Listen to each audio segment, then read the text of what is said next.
Theme जो है healthy ageing है, यानी बुढ़ापे को किस तरह से मजबूत बनाया जाए और उसमें फिजियोथेरेपी का क्या इंपॉर्टेंट रोल है।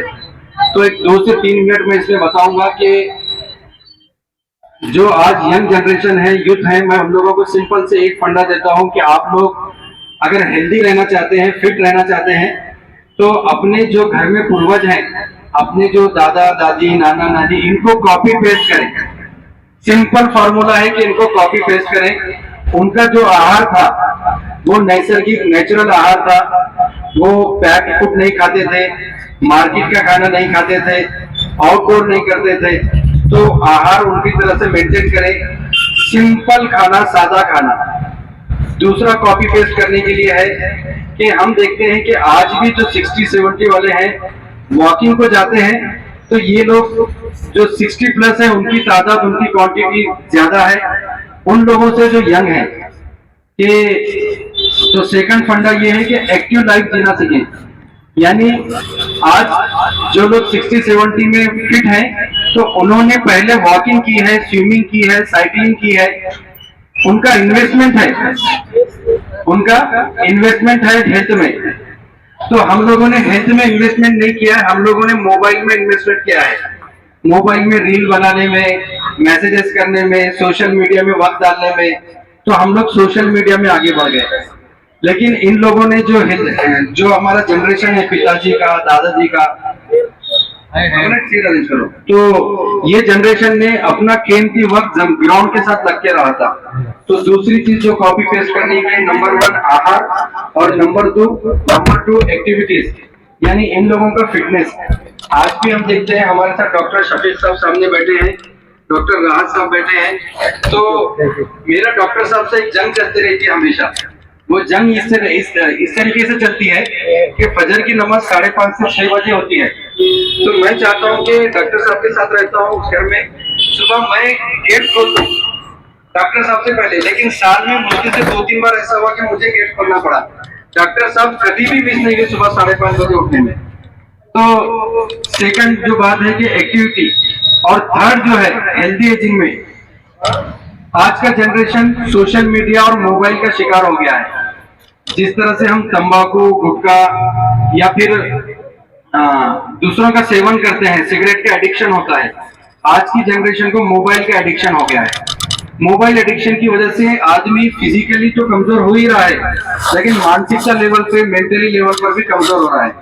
अपने साथ कौन लोग बैठे हैं, कौन साथ में ट्रैवल कर रहा है, शेजारी का क्या हाल है, ये किसी को इससे लेना देना नहीं है। कई बार तो ऐसा होता है कि मरने के बाद दूर से खबर आती है कि पड़ोस का आदमी डेथ हो गई है या किसी का कुछ हुआ है, आजार हो गया है, व्हाट्सएप से, फेसबुक से मालूम हो रहा है। तो हेल्दी लिविंग के लिए तीसरा इंपॉर्टेंट चीज ये है कि हम अपने समाज में रहना सीखें, हमारे समाज के लोगों के साथ रहना सीखें। और चौथी और इम्पोर्टेंट फिजियोथेरेपी, एज मैं फिजियोथेरेपिस्ट हूँ, तो फिजियोथेरेपी का बहुत महत्वपूर्ण रोल है आपको फिट रखने के लिए। हम लोग समझते हैं कि फिजियोथेरेपी पैरालिसिस होने के बाद या नी पेन, बैक पेन होने के बाद है, लेकिन ऐसा नहीं है। फिजियोथेरेपी ने अपना स्कोप बहुत बढ़ाया है। आज हम देखते हैं कि स्पोर्ट फिजियोथेरेपी, प्रिवेंटिव थेरेपी, यानी स्पोर्ट्स के लिए जा रहे हैं तो उससे पहले प्रिवेंटिव थेरेपी हो रही है। फिर इसके अलावा पीडियाट्रिक्स फिजियोथेरेपी, छोटे छोटे बच्चों के लिए, neurological physiotherapy, orthopaedic physiotherapy, orthopaedic एक ब्रांच है हड्डी वगैरह का जो एक्सीडेंट होते हैं, न्यूरोलॉजिकल फिजियोथेरेपी। कोविड में हमने देखा कि कई लोग ऑक्सीजन की वजह से परेशान थे, सांस नहीं ले पा रहे थे, तो कार्डियक ये डिपार्टमेंट फिजियोथेरेपी। तो फिजियोथेरेपी आज बहुत अपना स्कोप कर चुकी है, बहुत आगे बढ़ चुकी है।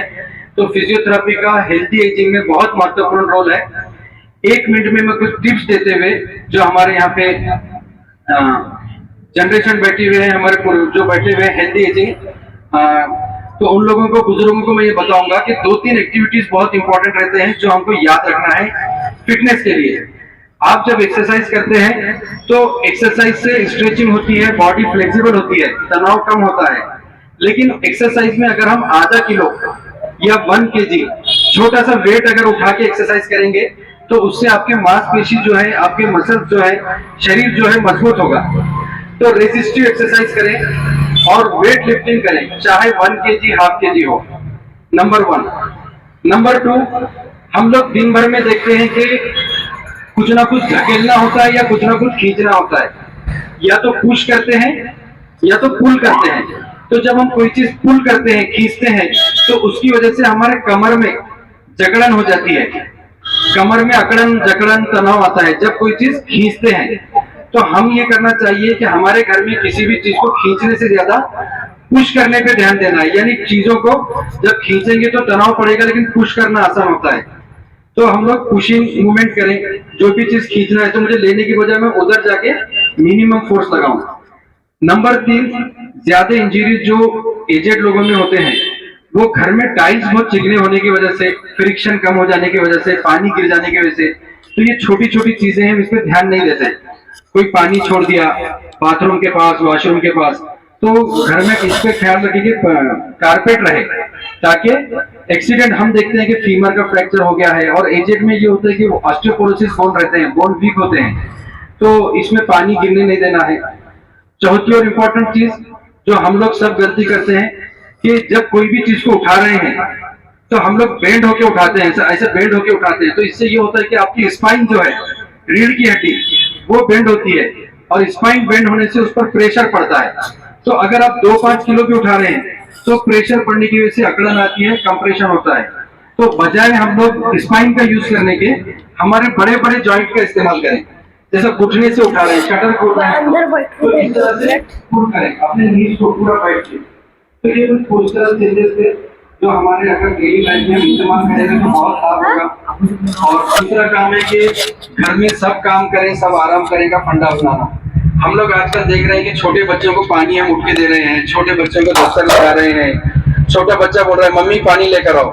तो जो बड़े लोग हैं वो तो काम करते हैं, बच्चों को भी काम की आदत डालें, और बच्चों को नमाज के लिए, मंदिर के लिए अगर वो जा रहे हैं तो गाड़ी पर जाने के बजाय साइकिल पर जाएं, और ज्यादा से ज्यादा हाइड्रेशन यानी पानी का इस्तेमाल ज्यादा करें।